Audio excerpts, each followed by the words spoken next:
Hey guys, today we'll be talking about what parliamentary debate is, and this is pretty specific to the NYPDL style debate or specifically the East Coast. But if you debate on the West Coast or if you debate British parliamentary, this is not going to be very different. So we're gonna look at how the rounds look, how the structure looks, and how it works. So first up, what is parley? It's a two versus two debate style with six speeches throughout the round. So there's a government side and there's an opposition side, and this is like synonymous to the AF and the neg, if you do LD or if you do PF. The government side argues for the motion and the opposition sides argues against it. Um, then there are two people per team. There's the first speaker who does the first speech and the last speech, and then there's the second speaker who does the rebuttal speech in the middle. The speciality about Parley is that it is a limited prep event, which means that you don't get to prep outside of round. You don't know what the topics are until you're in the round, and you get 15 to 20 minutes to be able to prep your prep cases and all of that. Because it is a limited prep event, there is no use of evidence or cards like you would normally in other styles of debate. And obviously, if there is no evidence or cards, that means you don't need to do any of that prep. There's simply just the claim, warrant, impact, and all of those logical reasoning ways that you present your arguments. Now, there's this thing called the N by T rule, which is that if you're using a statistic or if you're using a number, which is usually prohibited, but if you're talking about things or you're talking about examples or current affairs or anything like that, if a person who reads the New York Times or who reads the newspaper every day, if they would know what you're talking about, then it's probably a good thing to be able to use in your case to like bolster it. So, for instance, if we're having a debate and I speak about the tariffs that are going on right now, everyone would have a general idea about what it is. So it's not something that's like out of this world, which is like crazy that nobody would know about. So usually that is a good thing to use in your prep. And that is generally the NYT rule. But apart from that, most of the tournaments restrict statistics, like restrict numbers, because not everyone has access to it because it's a limited prep event. And we'll come to like how prep works and prep ethics and all of that later in the video. So, what is the first thing that you do once you get into your rounds? The first thing that happens when you get to your rounds is the coin flip. We're gonna talk about three kinds of coin flips. These are not like a hard fast, like no tournament would tell you we're doing the side versus topic non-disclosing. These are not they're called. These are generally the kind of coin flips that we see going to different tournaments, going to different places. So yeah. The first one is the side versus topic where you don't disclose. Now, this kind of coin flip is it works in a way that you and your opponent team meet and you flip a coin. And when the motions are out, you flip the coin, and the winner team decides if they want to choose side or if they want to choose topic. The other team has to choose like the appropriate side or topic, and then the winner chooses the side or topic they desire. Now, it's almost always suggested that you pick side when it's like a side versus topic kind of conflict where you don't disclose. And let's see why. If you look at this example, this is the three emotions that you get. Usually they're based on the same theme, for example, like gender or identity, things like that. So but just for the sake of the example, these are three different motions that you get. The first one is this house welcomes the advent of a China-led global economy. The second one is this house would increase the use of surveillance systems globally. And the third one is that this house regrets the decline of small local businesses. Now, if it's a side versus topic where you don't disclose kind of coin flip, then say we flip a coin and I win the coin flip. Then I would choose side because it's the best thing to do. But I pick side and I don't have to tell you now if I'm choosing gov or if I'm choosing op. That means the opposition team, the one who like lost the coin flip, needs to choose one of the topics. Now they choose the third one, which is this house regrets the decline of small local businesses. Now I get to choose if I want to be gov or op. This is why we tell you if you it's better to choose side because then you can choose the topic that you like choose the side for the topic that you think you can speak more on. So yeah, that is how side versus topic where you don't disclose works. The second kind is very similar to this, except you have to disclose. So when the motions are out, the winner decides if they want to choose the side or the topic, and they disclose the side or the topic they choose. And then the other team has to choose the appropriate side or topic. Now, same example. For instance, I am the winning team and I pick side. I need to tell you if I'm choosing gov or op. and then the other team tells you the topic that they're choosing. So it usually people say that if it's like a place where you have to disclose, it's better to lose the coin flip because like if you're choosing topic, they get to choose side either way, and if you choose side, then they'll just pick they'll pick the topic that suits their side better. Well, it's not a thing. Well, either way, the topics are very good, like good enough for debate, and they're gonna have enough like things to speak about both ways, but this is how side versus topic disclosing works. Going back, if you look to this kind, to like the side versus topic where you're not disclosing, the only time I would say that you can pick topic is when you feel really strongly about one topic or you really don't know much about the other two. So, for instance, I don't really know a lot about China-led global economy or the surveillance systems, then I would prefer choosing the third topic, or vice versa. So that is how I would see that you would want to choose topic, but it's always a good practice to choose side when you're not disclosing. And for this one, it doesn't matter, it's just the way the coin flips work. The third one is the side locked topic strikes. Now, this is my favorite kind of coin flip because, in my opinion, it's the most fair one. So, in this is like completely different for the first two. When motions are out, this is the side locked is basically when you're told that you're AF or you're when you're gov or you're op on tab room, so you already know what side you're gonna be. And when the motions come out, the opposition strikes the like topic they don't like. They strike first. Then the government strikes second. They choose the like they strike the next topic, and obviously the one that's left over is the one that you are going to be debating. Now, look at the same example. If I'm the opposition, I'll strike the first one. And that means the government side of the debate is going to strike the third one. That means in the end, the second one's left over and we're debating the second topic. Okay, so that is how side lock topic strikes work. After coin flip, after you know what side you are, and after you know what topic you're debating, the next thing that comes is prep. Obviously, this is the most important part of the round. Um, So basically, you have 15 minutes of prep before each round. It differs in a lot of tournaments. You also get 20 minutes, so it's a good thing to know how much prep time you're gonna get before you get to the tournament. But usually, it's 15 minutes of prep time, especially for online tournaments. The opposition team, if it is not an online tournament, the opposition team usually leaves the room. This is not a rule, this is not something like that you have to follow, but it's just a norm that the op team leaves the room during prep time because you don't want to be in the same room. Unless it's like a big prep room where all the teams are prepping together, you usually just go to a different place. And the biggest thing about prep is that you cannot use the internet, you cannot talk to your friends, you cannot talk to any adults, any coaches, any of that. All of that is considered cheating. So basically, the only people you have access to is yourself and your partner to be able to prep. But this rule is also changing and is also varying depending on what tournament you're going to. A lot of tournaments have started to allow internet use, so you are allowed to use the internet, but also there are two different cases. So one, some tournaments allow you to use the internet, but you're not allowed to still use the stats or the numbers or any of that crazy information. Um, and the second kind is when you are allowed to use the internet completely and wholly, but you have to link all the documents that you are using or you're going to be speaking about in a specific doc, and then you're supposed to send it to your partner, especially if it's online. You're supposed to send it in the chat so that they have access to all the stats and all the numbers that you're going to be talking about. However, all of this prep time, all of this internet use stops once prep is over. So after the 15 minutes, you have no access to the internet. Now, generally, while prep, it is a good thing to include all of this. So when you're gov, you're supposed to know what framework you're going to be running. This is not a crazy framework debate. Parliamentary debate is not framework heavy. You usually go with utilitarianism or net benefits, which is just whichever side has the most benefits will win this debate. Or sometimes you go for something like structure violence, but they're basic. There's like no heavy philosophy or no crazy framework debates in Parly.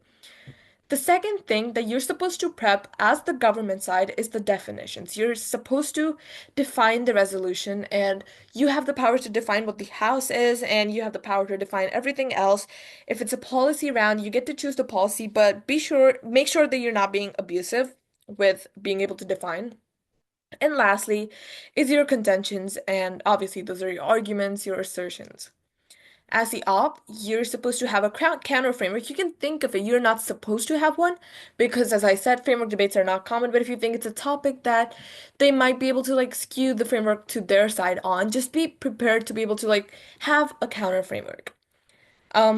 Also, as the op, you should always have counter definitions. That's a really important thing because counter definitions is usually the government side defines everything, but if you think that they have a fair chance of abusing the definition, skewing it to their side, for instance, if we're debating something about like human genetics and um if people have the rights to be able to like if parents have the rights to genetically modify their babies, then the AF might come up here and say that this topic is very like the definition of genetically modified is like one thing, one very specific instance.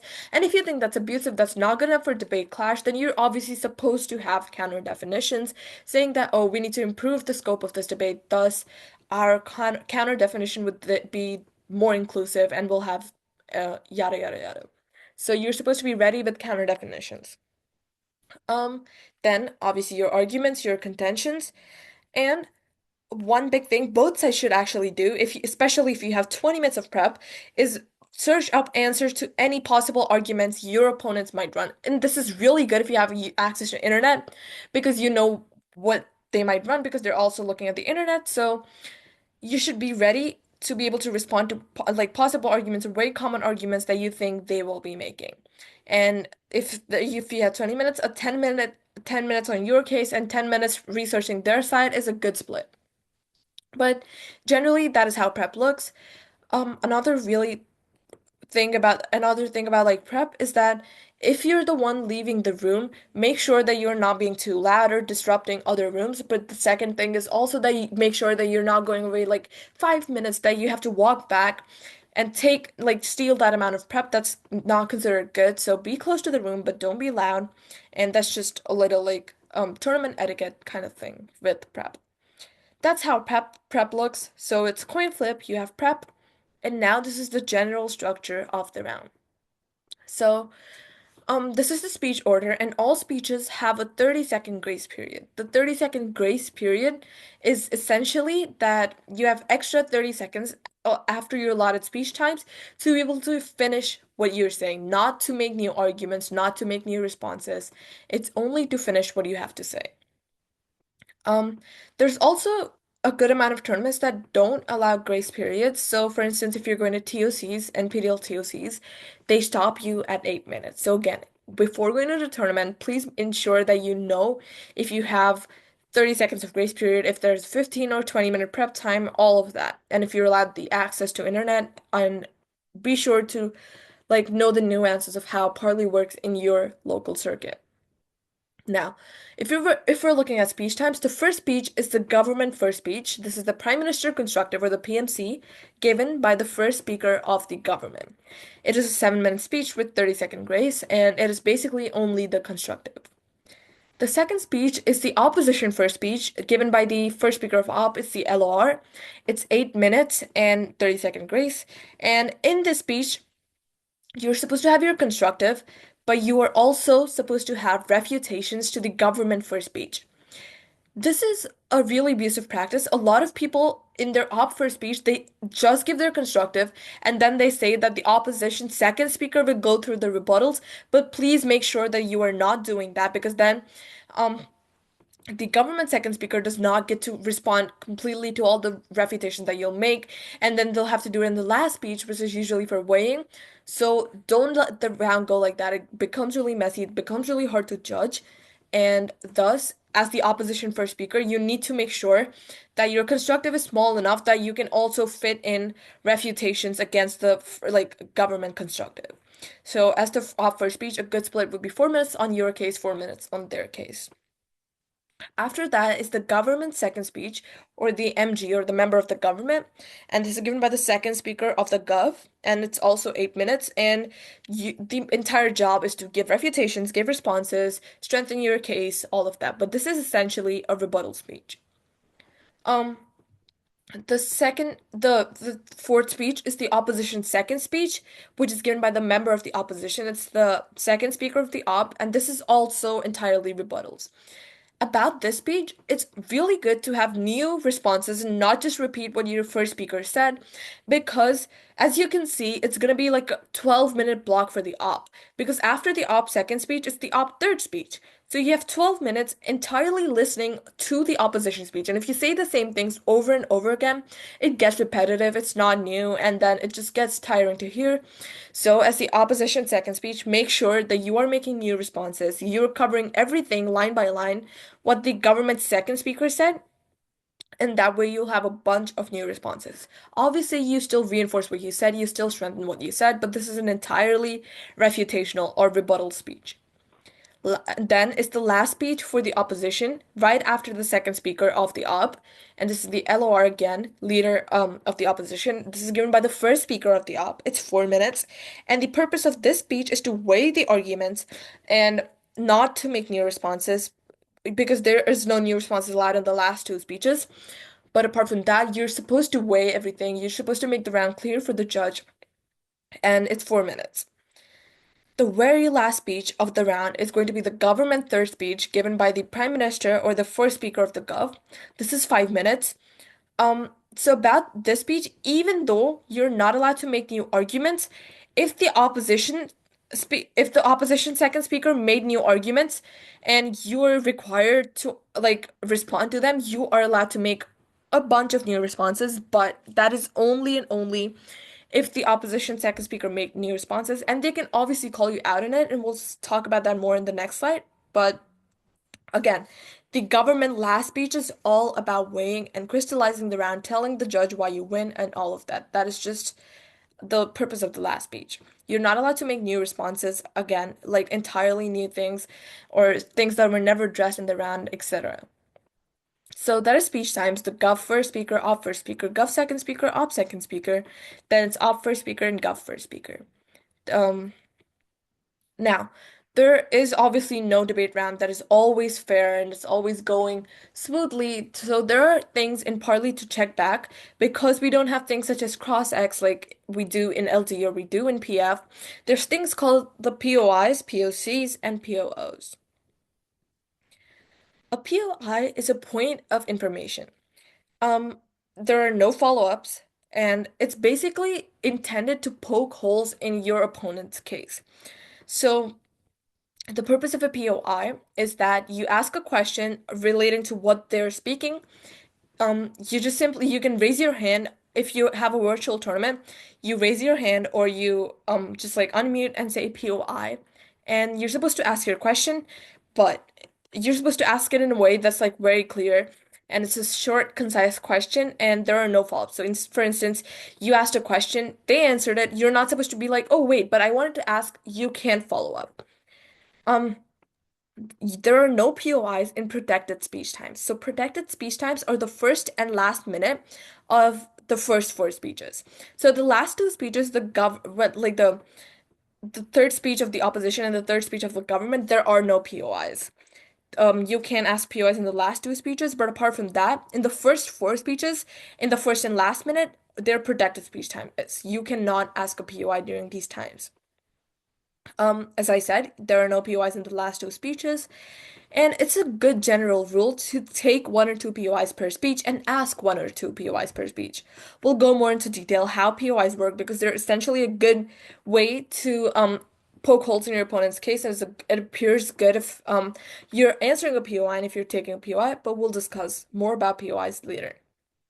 The two ways to check back on abuse during debate rounds, or like essentially just to clarify things and call out an abuse. So the first thing is a POC. It's a point of clarification. Um, a point of clarification is something that you ask if you misheard an argument, if you didn't hear it. So you can just call a POC and you can ask them what they spoke or what their argument was. And the second time you ever call a POC is just if you like did not hear something or if you did not understand an argument. So you can ask them to explain the argument better. So for instance, I once had a round and I started speaking about Kant because my opponent addressed it, but when I started to explain the philosophy a little bit, my opponent was quite confused what I was speaking about, so they're allowed to call a POC and ask me what this argument was, what I was talking about. And I can give them an explanation. The biggest thing about POCs is that you pause time. So if your opponent calls a POC, you're supposed to just pause your speech time. This is not on your speech time. They ask the question, you clarify it, and the time resumes again. A big thing about POC again is that this is to clarify what the speaker who's currently speaking said. It is not to establish your own point. So an example of this would be if someone calls a POC, so for instance, you're speaking and you're saying things like, so my opponent conceded to this argument, which was blah blah blah. But your opponent calls a POC and they try to tell you, oh, this is not the argument we made. We were trying to say something else. In this case, you're supposed to stop them and you're supposed to say that the POC is to clarify what we said, not to establish their own point, because that is literally just misusing how the POC works and also just like taking away grounds for your argument. So, that is how a POC works. It's off time. Um, for POOs, it's a point of order, and you usually call it in the last two speeches if someone is making a new argument. So, as I already told you, POOs, you can make new arguments in the last two speeches. So you can call a POO, which is a point of order. Again, it's you pause time and you say, this is a new argument. You did not speak about this, blah, blah, blah. You have a minute or so to like just justify what the POO is about. And then the person who you call the POO against, they have a minute to justify what they want to say. And after that, you're not supposed to ask the judge what they think is right. The POOs are for the judge, and you say, I'll leave it up to the judge's discretion. If the judge thinks that it was a new argument, they will not like take it into their RFD. But if they think it was a valid one, they'll just ignore the POO. Um, if there's any other sort of abuse in the round, if there's vulgar language, if there's disrespectfulness, or just like in general being very rude, you can also call POO. But however, that's like very not common. If there's like serious issues with what the speaker is speaking, you usually file like equity complaints and things like that. So POOs are usually for new arguments in the last speeches. Now, let's go lastly into a little bit more depth with what POIs are. So prior to your speech or prior to like the debate beginning, every debater should indicate what their POI preference is. So you can say, I prefer verbal POIs, or I prefer that you um raise your hand and like don't call out POI like loudly. You can say that you want it in chat, you can say you want it in a coordinated song and dance performance, whatever. It's your preference, and as debaters, you're always supposed to be respectful of what the other person's preferences for POIs are. If they want it to be verbal, please ask it verbally, but if they want it to be like you raise your hand or like just don't call it out loudly, please respect that. Um, when you want to ask a POI, follow the speaker's preferences and ask accordingly. Again, respect their choices. If they prefer POIs verbally, you unmute if you're in a virtual tournament and say POI.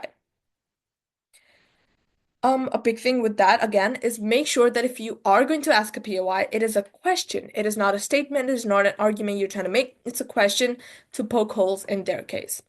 The speaker who is speaking, you can accept a POI or you can decline it.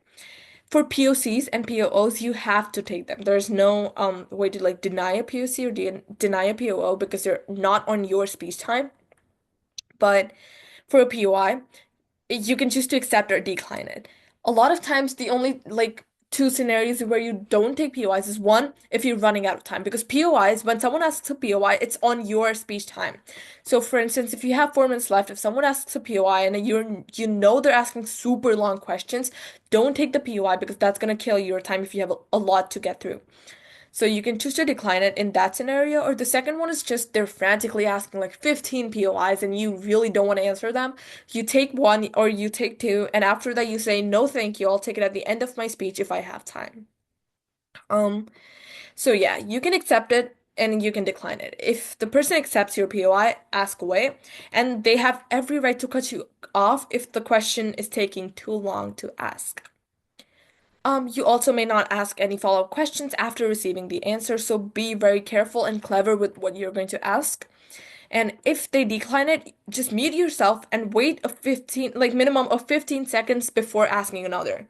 And even if you are asking another POI, please make sure that it's very relevant and it's not like you're just misusing the power of POIs, and you're just like POI, POI, POI every other like 30 seconds, which is really not common. But if you do face opponents like that, you can simply just say, no, thank you, I will not be accepting any more POIs, or no, thank you, not right now, or no, thank you, I'll take it at the end of my speech, or simply just say, no, not right now.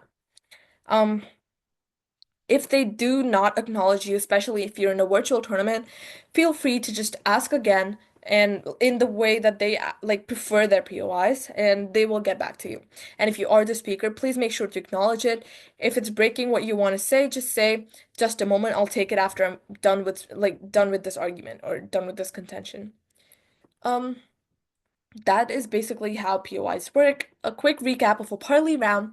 So the first thing that you do is a coin flip. So basically you get to your room, you do a coin flip, you know your side, you know your topic, you get to your prep room, the op team leaves if they have to, or you go to separate places, and once you're prepping, if you have access to the internet, make sure you're like taking all the linking, all the docs in a Google Doc, or you're putting it in a Word document and sharing it with your opponents after. If you don't have access to the internet, it's pretty plain or pretty straightforward. You just make your arguments, use your brain, use your partner, no access to adults, no access to coaches or anyone else. After prep time is over, you get to your round. The speech orders the Guff first speaker, Op first speaker, Guff second speaker, Op second speaker, Guff first speaker, and then, Op first speaker, and then the Guff first speaker, ending the debate. A few ways to check back or ask questions. One is POI. It's when you want to ask questions to poke holes. It's on your speech time, and you can't ask follow-ups. There's protected speech times in the first and last minutes, and you can ask a POI in the last two speeches. Then there's a POC, which is a point of clarification, is to ask when you misunderstood or if you did not understand an argument or you did not hear an argument that you think might be important to put on your flow. It's off time, you pause time, and then you ask the question, they clarify it, and that's all.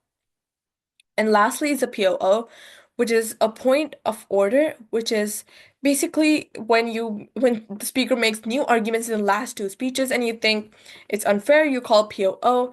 You say why you call the POO, the person justifies themselves, then you leave it up to the judge's discretion, and that is how a POO and an overall parley round works. If you have any questions, this is my email. I'll always respond, and I'm really excited that you are planning to do parliamentary debate, and I'm always here to answer any questions.